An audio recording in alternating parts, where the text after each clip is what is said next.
Hello my dear student, welcome to my YouTube channel Shiksha with Asha. जैसे कि आप सभी लोग जानते हैं, मैं आपको ज्योग्राफी 6 से लेकर 12 तक कवर करवाने जा रही हूँ, जिसमें हम पढ़ेंगे जो 9th क्लास की ज्योग्राफी के बारे में। तो 9th क्लास की ज्योग्राफी का चैप्टर नंबर 2 के बारे में पढ़ाने जा रही हूँ। तो आइए स्टार्ट करते हैं कि प्रायद्वीपीय पठार से। प्रायद्वीपीय पठार का एक मेज की आकृति वाला स्थल होता है जो कि पुराने क्रिस्टलीय, आग्नेय तथा रूपांतर शैलों का बना होता है। ये गोंडवाना भूमि ये एक ऐसी भूमि है जिसके टूटने और अपवाह के कारण ये बनी थी। कैसी भूमि है कि जैसे कोई अपवाह, आपदा, भूकंप के आने से ये भूमि का निर्माण हुआ है। यही कारण है कि ये प्राचीनतम भूभाग का एक हिस्सा होता है। इस पठार भाग में चौड़ी छिलछली घाटियाँ भी देखने को मिलती है, जैसे कि इस चित्र में प्रायद्वीपीय पठार के में दिखाया गया है। एक गोलाकार पहाड़ियाँ हैं। इस पठार के दो भाग को मध्य उच्च भूमि तथा दक्कन का पठार, नर्मदा नदी के उत्तर में प्रायद्वीपीय पठार का वह भाग जो कि मालवा के पठार के अधिकतर भागों में फैला हुआ है, उसे हम मध्य उच्च भूमि के नाम से जानते हैं। विंध्य श्रृंखला में दक्षिण में सतपुड़ा श्रृंखला और उत्तर पश्चिम में अरावली से घिरी होती है। पश्चिम में यह धीरे धीरे राजस्थान के बलुए तथा पथरीले मरुस्थली से मिल जाती है। इस क्षेत्र में बहने वाली नदियाँ चंबल, सिंध, बेतवा तथा केन दक्षिणी पश्चिमी से उत्तरी पूर्व की तरफ बहती है। इस प्रकार की क्षेत्र के ढाल को दर्शाती है, मतलब काफ़ी ढलान होती है। मध्य उच्च भूमि पश्चिम में चौड़ी लेकिन पूर्व में संकीर्ण होती है। इस पठार के पूर्व विस्तार को स्थानीय रूप से बुंदेलखंड कहते हैं। बुंदेलखंड के नाम से यह जाना जाता है। बुंदेलखंड के नाम से यह जाना जाता है। इसके और पूर्वी विस्तार को दामोदर नदी द्वारा अपवाहित छोटा नागपुर का शहर दर्शाता है। दक्षिण का पठार एक त्रिभुज आकार का होता है। जो दक्षिण का आकार है, दक्षिण का पठार किस आकार का होता है, तो वह होता है त्रिभुज आकार का। ठीक है प्यारे बच्चों, जो नर्मदा के दक्षिण में स्थित होता है। उत्तर में इसके चौड़े आधार पर सतपुड़ा की श्रृंखला होती है, जबकि महादेव कैमूर की पहाड़ी मैकाल श्रृंखला के पूर्वी विस्तार भारत के भौतिक मानचित्र पर इन पहाड़ियों श्रृंखला की स्थिति को ज्ञात करना है कि कहाँ पे पाई जाती है। दक्षिण का पठार पश्चिम में ऊंचा, पूर्व की ओर से कम ढलान वाला होता है। इस पठार का एक भाग उत्तरी पूर्व में देखा जाता है, जिसे हम स्थानीय रूप से मेघालय कहते हैं। क्या कहते हैं प्यारे बच्चों? मेघालय। कार्बी एक लौंग पठार है तथा उत्तर कच्चार पहाड़ी के नाम से यह जाना जाता है। यह एक भ्रशंक के द्वारा छोटा नागपुर पठार से अलग होता है। पश्चिम से पूर्व की ओर 3 महत्वपूर्ण श्रृंखला यहाँ पर पाई जाती है। ठीक है, तो श्रृंखला का नाम क्या है? गारो, खासी और जयंतिया। तो आपसे इंपॉर्टेंट क्वेश्चन पूछ सकते हैं। ठीक है प्यारे बच्चों, तो इसको अपने अलग से एक नोटबुक कॉपी बना के जो 9th क्लास से लेकर 12th तक की मैं आपको ज्योग्राफी पढ़ाऊंगी, उसके अंदर जो जो इंपॉर्टेंट क्वेश्चन आते हैं तो आप उसको नोट डाउन कर सकते हैं, क्योंकि अक्सर ये NCERT के अभ्यास से क्वेश्चन कम पूछते हैं। स्कूल वाले एग्जामिनेशन हो गए या कोई भी एग्ज़ाम हो, बट अंदर के क्वेश्चन बहुत इंपॉर्टेंट पूछे जाते हैं। दक्षिण के पठार के पूर्वी या पश्चिमी सिरे पर क्रमशः पूर्वी पश्चिम घाट पर स्थित होते हैं। पश्चिमी घाट पश्चिमी तट के समांतर स्थित होते हैं। वह सत्य हैं, उन्हें केवल दरों के द्वारा ही पार किया जाता है। भारत के भौतिक मानचित्र में थाल घाट, भोर घाट तथा पाल घाट की स्थिति आपको ज्ञात करने की ये घाट कहाँ पाए जाते हैं। पश्चिम घाट पूर्वी घाट की अपेक्षा ऊंचे होते हैं। जो पश्चिम घाट होते हैं वो पूर्वी घाट से ज़्यादा ऊंचे होते हैं। पूर्वी घाट 600 मीटर की औसत ऊंचाई की तुलना में पश्चिम घाट की 900 से लेकर 1600 मीटर ऊंचा होता है। पूर्वी घाट का विस्तार महानदी घाटी से दक्षिण में नीलगिरी तक देखने को आपको मिलेगा। पूर्वी घाट का विस्तार सत्य नहीं है, स्वतंत्र नहीं, आपको देखने को नहीं मिल सकता। ये अनियमित होते हैं और बंगाल की खाड़ी में गिरने वाली नदियों ने इनको काट दिया है, तो आप इसको नाप नहीं सकते। पश्चिमी घाटी में पर्वतीय वर्षा होती है, मतलब बहुत तेज़ वर्षा देखने को मिलती है। वर्षा घाट के पश्चिम घाट ढाल पर आर्द्र हवा के टकराव ऊपर उठने के कारण होती है। पश्चिमी घाट को विभिन्न स्थानीय नामों से जाना जाता है, मतलब जो पश्चिमी घाट है उनको और नामों से भी जानते हैं। जैसे पश्चिमी घाट की ऊंचाई उत्तर से दक्षिण की ओर बढ़ती जाती है। इस भाग की शिखर ऊंचे जैसे अन्नामुडाई 2695 होता है।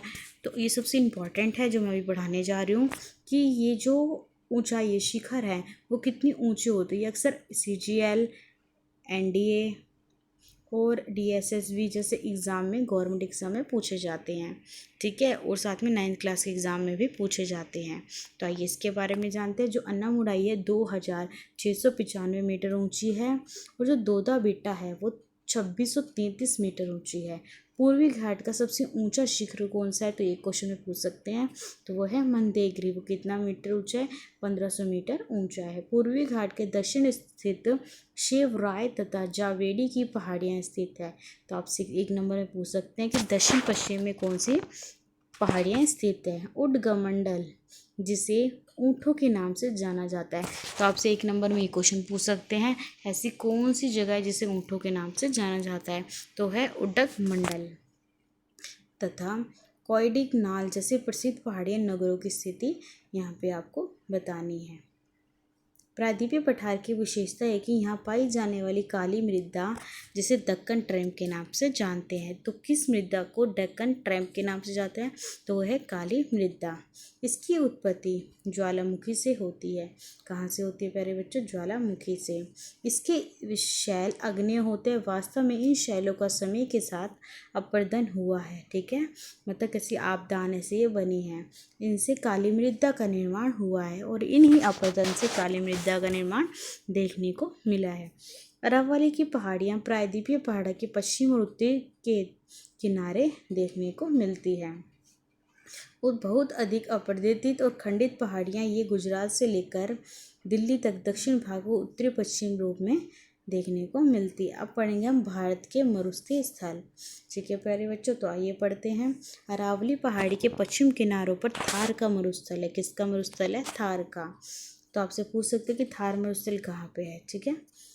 यह बालू के टिब्बों से ढका एक तरंगित मैदान है। इस क्षेत्र में प्रति वर्ष 250 मिलीमीटर से कम वर्षा होती है, मतलब न के बराबर वर्षा होती है। शुष्क जलवायु वाले क्षेत्र में वनस्पति बहुत कम देखने को मिलती है। वर्षा ऋतु में ही कुछ सरिताएं दिखती है और उसके बाद वे बालू में ही विलीन हो जाती है, मतलब गायब हो जाती है। पर्याप्त जल नहीं मिलने से वे समुद्र तक नहीं पहुंच पाती है। केवल लूनी ही इस क्षेत्र की सबसे बड़ी नदी है। तो आपसे पूछ सकते हैं सबसे बड़ी नदी कौन सी है, तो लूनी। बरकान अर्धचांद्रा बालू का टीला का विस्तार बहुत अधिक क्षेत्र पर होता है, लेकिन लंबवत टीले भारतीय पाकिस्तान सीमा के सम्मुख पाए जाते हैं। जो लंबवत मतलब लंबाई में टीले होते हैं वो कहाँ पाए जाते हैं, देखने को मिलते हैं। यदि आप जैसलमेर जाए तो बरकान के समूह देख सकते हैं। अब पढ़ेंगे हम तटीय मैदान के। तटीय मैदान कहाँ कहाँ पाए जाते हैं। प्रायद्वीपीय पठार के किनारे संकरणीय तटीय पट्टियों का विस्तार होता है। वहाँ पे अलग अलग तरह की पट्टियाँ देखने को मिलती है। यह पश्चिम में अरब सागर में लेकर पूर्व में बंगाल की खाड़ी तक विस्तृत होती है, वहाँ पाई जाती है। पश्चिमी घाट और पश्चिमी घाट का अरब सागर के बीच स्थित एक संकरणीय मैदान होता है। इस मैदान के 3 भाग होते हैं। तट के उत्तरी भाग को कोंकण, ठीक है, उत्तरी भाग को क्या कहते हैं, कोंकण के नाम से जानते हैं, ठीक है, और मध्य भाग को कन्नड़ के नाम से जानते हैं। मध्य भाग को कन्नड़ के नाम से जानते हैं। एवं दक्षिण भाग को मालाबार तट कहते हैं। क्या कहते हैं, मालाबार तट कहते हैं। बंगाल की खाड़ी के स्थित एक चौड़ा समतल मैदान है, इसमें उत्तरी सरकार कहते हैं, जबकि दक्षिणी भाग को कोरोमंडल कहते हैं। क्या कहते हैं, कोरोमंडल कहते हैं। तट के नाम से जाना जाता है। बड़ी नदी से महानदी गोदावरी यहाँ देखने को आपको मिलेगी।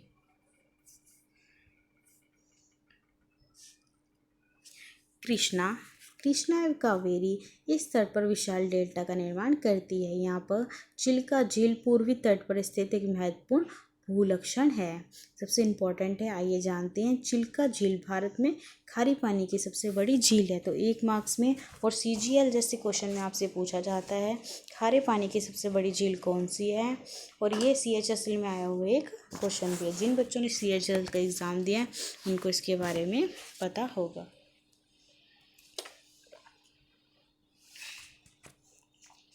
तो आइए पढ़ते हैं।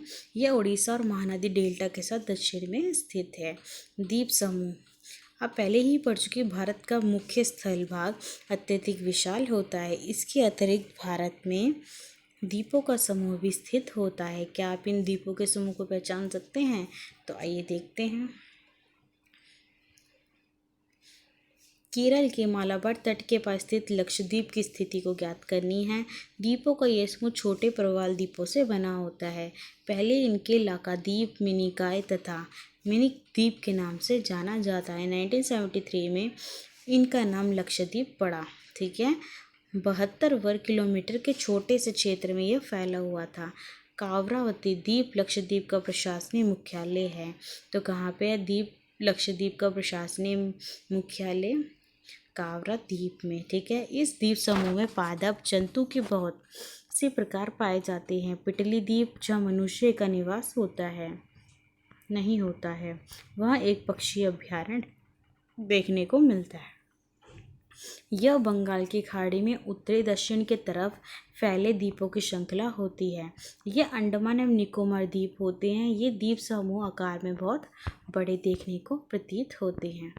तो हम पढ़ेंगे प्रवाल क्या है। ठीक है।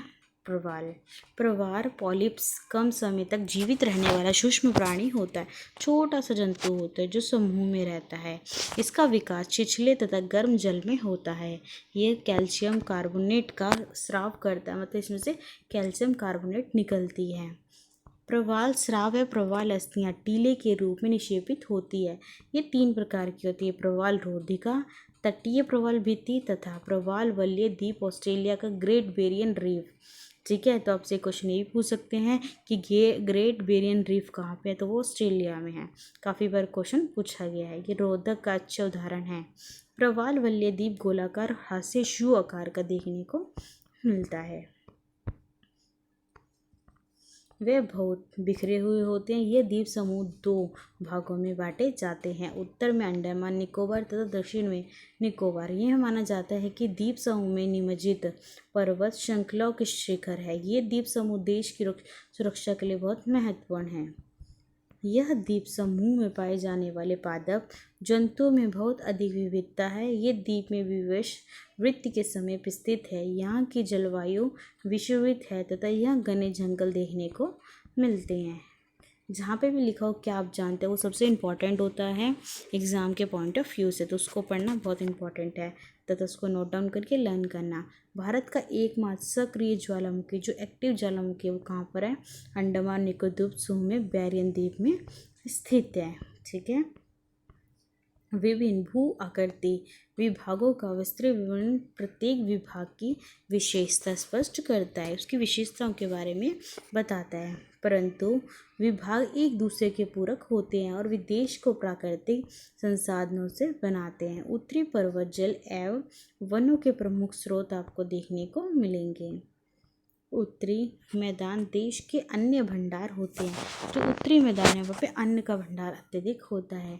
प्राचीन सभ्यताओं के निवास को आधार मिला है।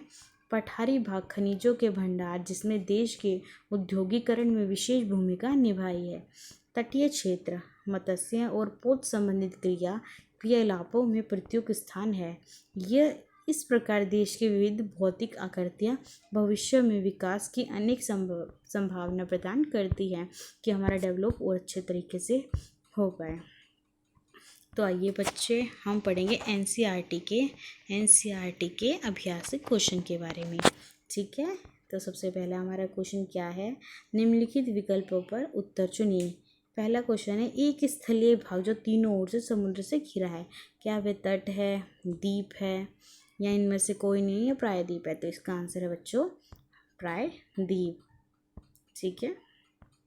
नेक्स्ट है भारत की पूर्वी घाट में म्यांमार की सीमा निर्धारित करने वाला पर्वतों का संयुक्त नाम कौन सा है? उत्तराखंड। नेक्स्ट है, गोवा के दक्षिण में स्थित पश्चिम तटीय पट्टी कौन सी है? तो वो है कोरोमंडल। ठीक है। पूर्वी घाट का सर्वोच्च शिखर, जो पूर्वी घाट में सर्वोच्च शिखर है वो कहाँ पर है? वो कौन है? मंदोग्री। ठीक है, जो मैंने अभी डिस्कस करा था। तो फर्स्ट क्वेश्चन, सेकंड क्वेश्चन के बारे में पढ़ेंगे अब हम, जिसके कुछ इंपॉर्टेंट क्वेश्चन है। भूगर्भीय प्लेटें क्या है? तो भूगर्भीय प्लेटें स्थल मंडल का वह भाग है, वह हिस्सा या वह भाग है जो संघनन अर्ध तरल चट्टानों के ऊपर तैरती हुई प्रतीत होती है। इसके दो रूप होते हैं, एक महाद्वीपीय प्लेटें और एक महासागरीय प्लेटें होते हैं। कितने प्रकार की प्लेटें होती हैं? 2 प्रकार की। तो नेक्स्ट क्वेश्चन है हमारा, आज के कौन से महाद्वीप गोंडवाना लैंड के भाग थे? तो आज के जो गोंडवाना लैंड के भाग थे वो है ऑस्ट्रेलिया, अफ्रीका, दक्षिण अमेरिका और एशिया। तो ये 4 प्रकार के गोंडवाना लैंड के भाग हैं। अक्सर ये वाला क्वेश्चन काफ़ी बार एनसीईआरटी में पूछा गया है क्वेश्चन में 9th क्लास में, कि भाबर क्या होता है? नदियों, पर्वतों से नीचे उतरते समय शिवालिक की ढाल पर 8 से लेकर 16 किलोमीटर की चौड़ी पट्टी में गुटिका का निक्षेप होता है, मतलब उसमें देखने को आपको मिलता है, जिसे हम भाबर के नाम से जानते हैं। तो नेक्स्ट क्वेश्चन है हमारा, ठीक है प्यारे बच्चों, इसको हम थोड़ा छोटा कर लेते हैं। नेक्स्ट क्वेश्चन है, नेक्स्ट क्वेश्चन हमारा है, हिमालय के 3 प्रमुख विभागों के नाम उत्तर से दक्षिण के क्रम में लगाने हैं। तो वह है हमारे आंतरिक हिमालय या हिमाद्री, निम्न हिमालय या हिमाचल, भारी हिमालय या शिवालिक। ठीक है प्यारे बच्चों। तो नेक्स्ट क्वेश्चन है, अरावली और विंध्याचल की पहाड़ियों में कौन सा पठार स्थित है? तो वो कौन सा 1 नंबर के क्वेश्चन में पूछा गया है, तो वो है मालवा का पठार। नेक्स्ट क्वेश्चन है, भारत के उन द्वीपों के नाम बताएं जो प्रवाल भित्ति में स्थित है। जो मैंने अभी आपको बताया, लक्षद्वीप समूह प्रवाल भित्ति में स्थित है। अब पढ़ने जा रहे हैं क्वेश्चन नंबर हम 3। ये तीनों ही सबसे इम्पॉर्टेंट है, बहुत बार एग्जाम में पूछे गए हैं। जो बच्चे 9 की प्रिपरेशन कर रहे हैं, 9th क्लास की स्टडी कर रहे हैं, वो ये 3 अच्छे से पढ़ के जाएं, जो मैं इसका आंसर बताने वाली हूँ। तो आइए डिस्कस करते हैं। अब सारी तथा अभिसारी भूगर्भीय प्लेटें क्या है? अभी मैंने आपको बताया है कि अब सारी प्लेटें क्या होती है। प्लेटें एक दूसरे से दूर हटना प्लेटों का अपसरण कहलाता है। जैसे चुंबक एक दूसरे को प्रतिरक्षण करती हैं, वैसे ही प्लेटें भी करती हैं। ठीक है। अपसरण से भ्रषण होता है। क्या होता है? भ्रषण। यह भूपटल को अलग अलग टुकड़ों में बांट देती है। इसका उदाहरण है मध्य अटलांटिक रीज तथा अफ्रीका की भंश घाटी का निर्माण अपसरण के कारण होता है। इसी प्रकार हमारा अपसारित प्लेटें कौन सी, अभिसारित प्लेटें कौन सी है? प्लेटों का एक दूसरे के करीब आना प्लेटों का विसरण कहलाता है। यह विसरण प्लेटों में टक्कर होती है और वह टकराती है। ठीक है। इसमें एक प्लेटों के दूसरे के नीचे घुस जाने से भूपटल पर वलन पड़ता है, जोर पड़ने से भूकंप आता है। तथा इसका एग्जाम्पल है इंडो ऑस्ट्रेलियन प्लेटों का यूरेशियन प्लेटों से टकराना, हिमालय तथा पश्चिम एशिया की पर्वतीय श्रृंखलों का विकास होना। इसी प्रकार हमारा नेक्स्ट है कि भाबर और खादर में क्या अंतर है। अक्सर बहुत बारी पूछते हैं। तो भांगर क्या है? उत्तरी अमेरिका के पुरातन जलोढ़ को भांगर कहते हैं, जो उत्तरी अमेरिका में पाया जाता है। यह नदियों के बाढ़ आने वाले मैदानों के ऊपर स्थित होता है तथा वेदिका जैसे आकृति प्रदर्शित करता है। इस क्षेत्र की मृदा में चूनेदार निक्षेप पाए जाते हैं, चूनेदार मिट्टी पाई जाती है, जिसे हम कंकड़ कहते हैं। कंकड़ तो आप लोगों ने देख ही रखे होंगे। तो वही। अब इसी प्रकार हम पढ़ेंगे कि खादर क्या है। खादर बाढ़ के मैदानों के नवीन जलोढ़ को खादर कहते हैं। हर वर्ष इसका पुनर्निर्माण होता है, इसलिए यह उपजाऊ होती है तथा गहन कृषि के लिए बहुत उपयोगी होती है। ऐसी नेक्स्ट क्वेश्चन है अब हमारा, पूर्वी घाटी और पश्चिमी घाटी में क्या अंतर है? पूर्वी घाटी की औसत ऊंचाई 600 मीटर होती है। पूर्वी घाटी बंगाल की खाड़ी में गिरने वाली नदियों द्वारा खंडित हो जाती है तथा फट जाती है। महेंद्रगिरी जो 1500 मीटर पूर्वी घाटी का सर्वोच्चतम पर्वत शिखर है, जो अभी पढ़ा हमने एमसीक्यूज में भी। पूर्वी घाटी में वर्षा बहुत कम देखने को मिलती है। इसी प्रकार जो हमारा पश्चिमी घाट है वो क्या है? पश्चिमी घाट की औसत ऊंचाई 900 से लेकर 1600 मीटर तक है। पश्चिमी तट के समांतर चलते हुए पश्चिमी घाट बेहद समांतर देखने को मिलती है, एक जैसी देखने को प्रतीत होती है। इनमें दरारों से होकर ही पार किया जा सकता है। इनमें एक दर्रे बने होते हैं जिससे हम पार करके जाते हैं। सबसे ऊंची शिखर में अन्नामुड़ाई 2695 मीटर है और डोडा बेटा 2633 मीटर शामिल है। वर्षा आर्द्रता परिमाण से रोककर पश्चिमी घाट पर्वतीय वर्षा का निर्माण करती है। इसी प्रकार हमारा नेक्स्ट क्वेश्चन है, हिमालय का निर्माण किस प्रकार हुआ है? अक्सर बार पेपर में आए 2008 की परीक्षा में काफ़ी बार पूछा गया है। 2013 2015 में काफ़ी बार रिपीटेड क्वेश्चन है, तो इसका आंसर आपको पता होना चाहिए। तो इसके बारे में पता करते हैं कि हिमालय का निर्माण किस प्रकार हुआ है। सवर्णीय धाराओं ने गोंडवाना लैंड की भूपट्टी को कई टुकड़ों में विभाजित किया, तोड़ दिया। इस प्रकार इंडो ऑस्ट्रेलियन प्लेट गोंडवाना भूमि से अलग होने के बाद उत्तरी दिशा की ओर प्रभावित होने लगी। ठीक है, मतलब उधर की तरफ जाने लगी थी। उत्तरी दिशा की ओर प्रवाह के प्रमाण स्वरूप यह प्लेटें अपने से अधिक विशाल प्लेट यूरेशियम प्लेटों से टकराई। इस टकराव के कारण प्लेटों के बीच में थेथिस भू अभिनीति के अवसादी चट्टान वल्लित होकर पर्वत वल्लित होकर हिमालय पर्वत का निर्माण करने लगे तथा उसमें विकसित हो गए। ठीक है प्यारे बच्चों, तो आपको इसके बारे में जानना है। तो नेक्स्ट क्वेश्चन है हमारा कि भारत के प्रमुख भू अभाग विभाग कौन से हैं? हिमालय क्षेत्र प्रायद्वीपीय पठार के में क्या अंतर देखने को मिलता है? तुम्हारा 5th क्वेश्चन है। तो भू अभागीय भारत के प्रमुख भू आकृति विभाग है हिमालय पर्वत श्रृंखला, प्रायद्वीपीय पठार, तटीय मैदान, उत्तरी मैदान, भारतीय मरुस्थल तथा द्वीप समूह। तो हिमालय क्षेत्र और प्रायद्वीपीय पठार में क्या डिफरेंस है, जो भी आपसे इधर पूछा गया है। तो 5th के हम डिफरेंस के बारे में बात करें। हिमालय को उत्तर से दक्षिण की ओर 3 भागों में बांटा गया है, आंतरिक हिमालय या हिमाद्री, हिमाचल या निम्न हिमालय या शिवालिक। हिमालय में ऊंचे शिखर, गहरी घाटियां और तेजी बहने वाली नदियां देखने को मिलती है। जबकि प्रायद्वीपीय पठार 2 प्रमुख होते हैं, मध्य उच्च भूमि, दक्कन का पठार। इस पठारी भाग में चौड़ी तथा छिलछली घाटियां, गोलाकार पहाड़ियां देखने को मिलती है। ठीक है प्यारे बच्चों, इसी प्रकार हमारा नेक्स्ट क्वेश्चन है, भारत के उत्तरी मैदान का निर्माण किस प्रकार हुआ है? काफ़ी बार ये भी क्वेश्चन 3 मार्क्स में पूछा गया है। तो उत्तरी मैदान का या उत्तरी भाग का विशाल मैदान उपजाऊ जलोढ़ मृदा का बना होता है। ठीक है, उसका एक उदाहरण देखने को मिलता है। यह मैदान जो उत्तरी मैदान है ये हिमालय दक्षिण में स्थित प्रायद्वीपीय पठार के मध्य बीच में स्थित है। यह उत्तरी हिमालय से दक्षिण में प्रायद्वीपीय पठार में आने वाली नदियों द्वारा लाए गए महीन जलोढ़ द्वारा निर्मित होते हैं। उच्चावच में बहुत कम विशेषता देखने को मिलती है। इसका विस्तार 7 लाख वर्ग किलोमीटर के क्षेत्र में होता है। कितने लाख? 7 लाख। यह मैदान लगभग 2400 किलोमीटर लंबा होता है, 240 से लेके 332 किलोमीटर तक चौड़ा होता है। इसकी 3 प्रमुख नदियां हैं, सिंधु, गंगा, ब्रह्मपुत्र और इनकी सहायक नदियां हैं। और इसकी उपजाऊ मृदा जलवायु पर्याप्त जलापूर्ति की कृषि के लिए दर्शाई जाती है। ठीक है प्यारे बच्चों, और लास्ट है इसके बारे में कि इसकी 4 भागों में विभाजित होती है। इसकी आकृति जैसे भाबर, तराई, भांगर या खादर। ठीक है, तो नेक्स्ट क्वेश्चन है अब हमारा, निम्नलिखित पर टिप्पणी देनी है कि मध्य हिमालय क्या होता है, मध्य उच्च भूमि क्या होती है, भारत के द्वीप समूह क्या है। सबसे पहले मध्य हिमालय, तो इनके बारे में हम 3-3, 4-4 पॉइंट पढ़ेंगे।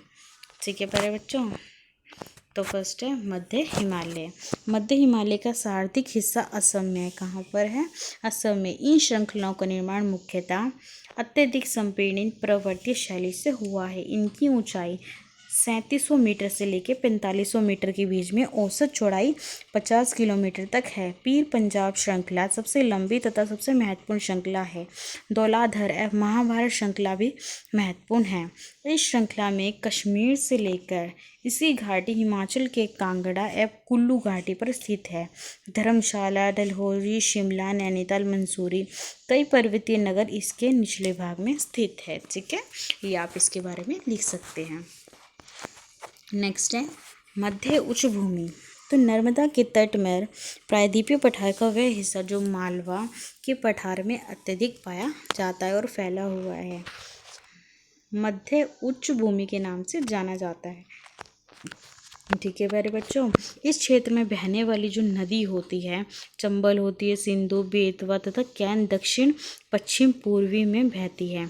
मध्य उच्च भूमि पश्चिम में चौड़ी लेकिन पूर्व में संकीर्ण होती है। इस पठार के भाग पूर्वी विस्तार को स्थानीय रूप से बुलंदखंड कहते हैं, जो भी हमने पढ़ा था। इसके पूर्व में विस्तार का दामोदर नदी अपवाही छोटा नागपुर पठार देखने को मिलता है। नेक्स्ट है भारत के द्वीप समूह। तो भारत के कितने द्वीप समूह हैं? एक है हमारा लक्षद्वीप, एक है अंडमान निकोबार द्वीप समूह। तो लक्षद्वीप यह केरल के मालाबार तट के पास स्थित है। ठीक है, द्वीपों का यह समूह छोटे प्रवाल द्वीपों से बना है। यह 32 वर्ग किलोमीटर के छोटे क्षेत्र पर फैला है। कितने? 32। ठीक है बच्चों, जो भी हमने पढ़ा था, कितने किलोमीटर तक फैला है? 32। ठीक है प्यारे बच्चों, और करावर्ती द्वीप लक्षद्वीप का प्रशासनिक मुख्यालय है। इस द्वीप पर पादप तथा जंतु के बहुत से प्रकार पाए जाते हैं, जैसे मनुष्य का निवास यहाँ पर नहीं होता है। इसी प्रकार अंडमान निकोबार द्वीप समूह, ये द्वीप समूह बंगाल की खाड़ी में उत्तर से लेकर दक्षिण तक फैला हुआ है। ये द्वीप समूह आकार में बड़े होते हैं, संख्या में बहुत तथा बिखरे होते हैं। इस द्वीप समूह को 2 भागों में विभाजित किया जाता है, उत्तर में अंडमान तथा दक्षिण में निकोबार। इन द्वीप समूह में पाए जाने वाली पादप एवं जंतुओं में बहुत अधिक विविधता देखने को मिलती है। ठीक है प्यारे बच्चों, तो मैंने आपके एनसीईआरटी के क्वेश्चंस कवर करवा दिए। जिन बच्चों को एनसीईआरटी के क्वेश्चन में कोई भी प्रॉब्लम हो, समझ ना आया हो, अगेन रिपीट करना, तो आप मुझे कमेंट बॉक्स में बता सकते हैं। मैंने आपको 9th क्लास का फर्स्ट चैप्टर, सेकंड चैप्टर आज मेरा कंप्लीट हो गया है। So thank you watching my YouTube channel. And मेरे यूट्यूब चैनल को अगर आपको अच्छा लगे तो सब्सक्राइब करें, शेयर करें, लाइक करें। ठीक है, यदि किसी को ना पसंद आए तो अपना इंपॉर्टेंट सजेशन भी मुझे दें। Thank you watching my YouTube channel. Thank you so much.